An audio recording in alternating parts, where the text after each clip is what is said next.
हनुमान केउ समुद्र उपरे डेई केउ लंका उपरे पहुंची लंका प्रवेश करते। वास्तविक हनुमान कौन सी हिंदू महासागर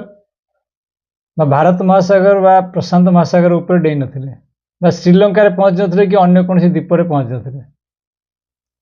वास्तविकता होची जे हनुमान चेतना रूपी महासमुद्र को उल्लंघन करथिले बा लंघन करथिले ताकू कुदिगिरी सेपटू पहुंच जाते ताकू ता ऊपर कुदा मारी चेतना को पार कर जाते जो चेतनार स्तर रे आमे अच्छे ताकू पार कर जाते पार करी कोठी पहुंचते ना लंका रे लंका माने काल काला भितर प्रवेश कले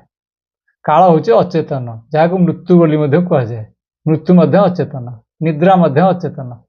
निद्रा होची छोट मृत्यु तेणु हनुमान काल मध्य प्रवेश करते लंका प्रवेश करते तेणु कालर रहस्य को जानापी लंकार रहस्य को जानापी तेणु लंका जय करते अर्थात काल उपर जय करते काल उपर जय हेले कौन हम ना अहंकार सहित सम्मुखीन हम मनुष्य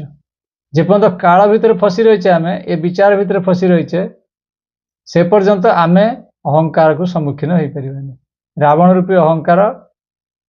को पाइबा सहज नुहे ये हूँ तार वास्तविक अर्थ।